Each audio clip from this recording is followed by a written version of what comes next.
오늘의 말씀은 사무엘상 7장 12절부터 17절 말씀입니다. 하나님 아버지, 오늘도 이 시간 주의 은혜를 삼음으로 주 앞에 나오게 하시니 감사합니다. 이 시간에도 우리 모두에게 말씀을 통해 하나님의 음성을 들려주옵소서. 예수님의 거룩하신 이름으로 기도하옵나이다. 아멘. 할렐루야. 성교 성도 여러분, 오늘 하루도 여러분의 삶 가운데 하나님의 은혜와 평강이 넘쳐나게 축복합니다. 오늘 우리에게 주시는 하나님의 말씀은 사무엘상 7장 12절에서 17절까지의 말씀입니다. 이스라엘 백성들은 엘리후에 처음으로 블레셋과의 전투에서 승리하게 됩니다.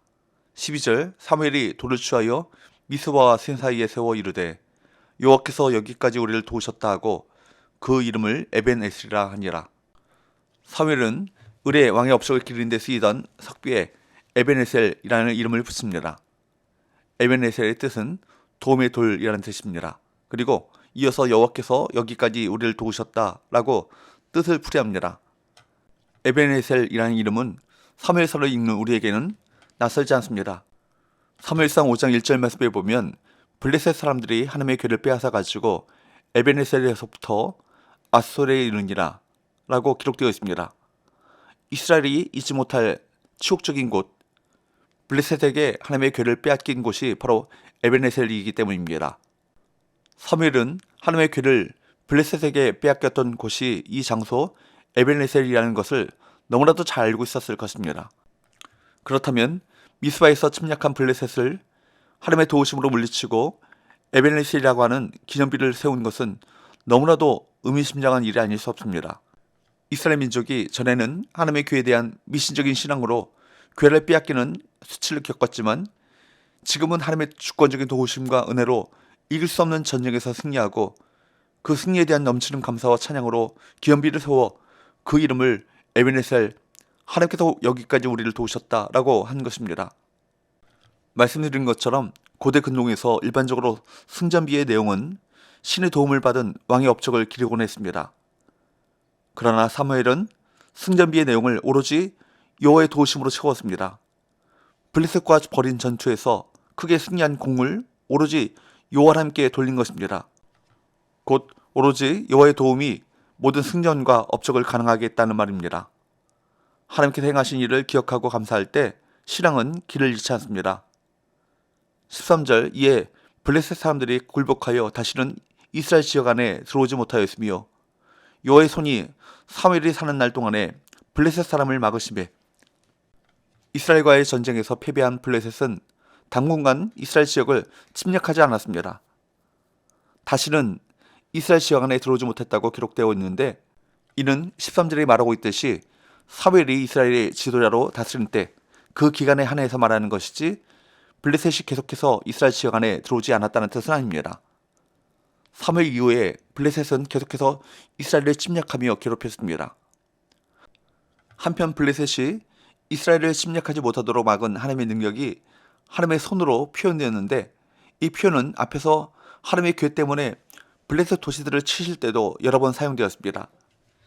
14절, 블레셋 사람들이 이스라엘에게서 빼앗았던 성읍이 에그론부터 가드까지 이스라엘에게 회복되니 이스라엘이 그 사방 지역을 블레셋 사람들의 손에서 도로 찾았고 또 이스라엘과 아모리 사람 사이에 평화가 있었더라.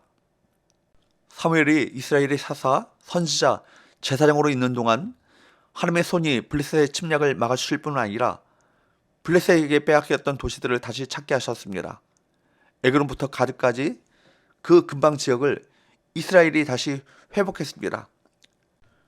여기 에그론과 가드는 블레셋의 5 중심 도시에 포함되는 지역입니다. 에그론은 블레셋에 빼앗겼던 하나님의 궤가 마지막으로 보관되었던 도시가 에그론이죠. 사무엘이 다스리는 동안에는 블레셋의 침략이 없었고 이스라엘은 블레셋에 빼앗겼던 지역들을 회복했을 뿐만 아니라 가나안의 또 다른 이방 민족인 아모리 족속과도 평화롭게 지냈습니다. 블레셋 족속이 해안 지역을 중심으로 세력을 형성했던 이방 민족이라면 아모리 족속은 내륙 산악 지역을 중심으로 살던 이방 민족입니다. 15절에서 17절 말씀은 사무엘이 이스라엘의 사사, 선지자, 제사장으로 다스렸던 것을 요약해서 말하는 부분이죠. 15절 사무엘이 사는 날 동안에 이스라엘을 다스렸으되 사무엘은 죽기까지 이스라엘의 지도자로서 역할을 충실하게 감당했습니다. 사울이 왕이 된 이후에도 그는 이스라엘의 영적 지도자로서 역할을 온전히 감당했죠. 16절 해마다 베델과 길갈과 미스바로 순회하여 그 모든 곳에서 이스라엘을 다스렸고 사무엘은 해마다 베델과 길갈과 미스바로 순회하면서 그 모든 곳에서 이스라엘을 다스렸습니다.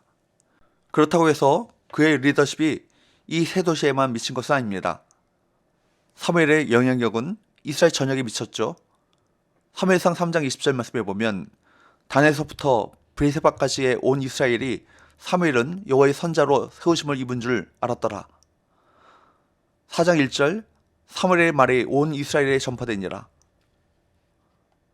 7장 5절 사무엘이 이르되 온 이스라엘은 미스바로 모이라 내가 너희를 위하여 여호와께 기도하리라 하매 성경은 온 이스라엘에게 미친 사무엘의 리더십을 강조하고 있습니다.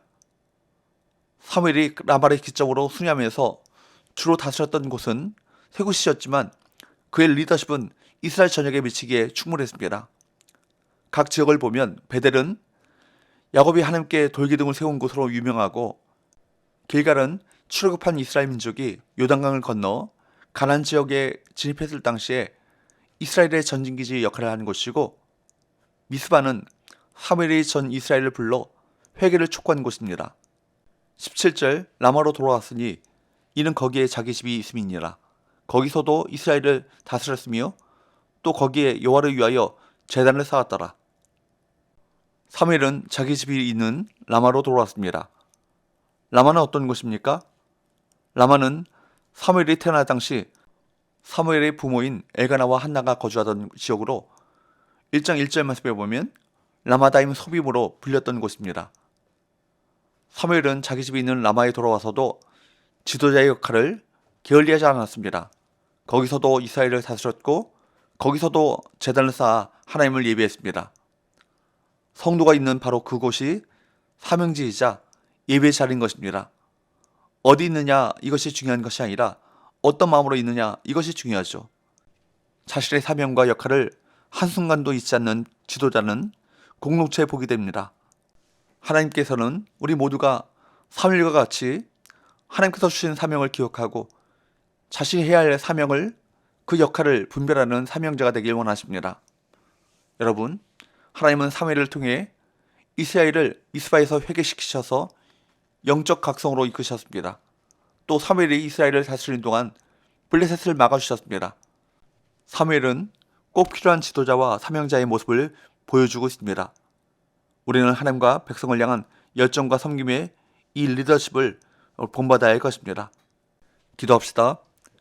하나님 아버지, 우리가 언제나 에베네셀의 하나님의 도우심을 기억하며 감사하는 삶을 살아가게 하시고 우리에게 주신 사명과 역할을 기억하여 하나님을 기쁘시게 하는 삶을 살아가게 하여 주옵소서. 예수님의 거룩하신 이름으로 기도합나이다. 아멘.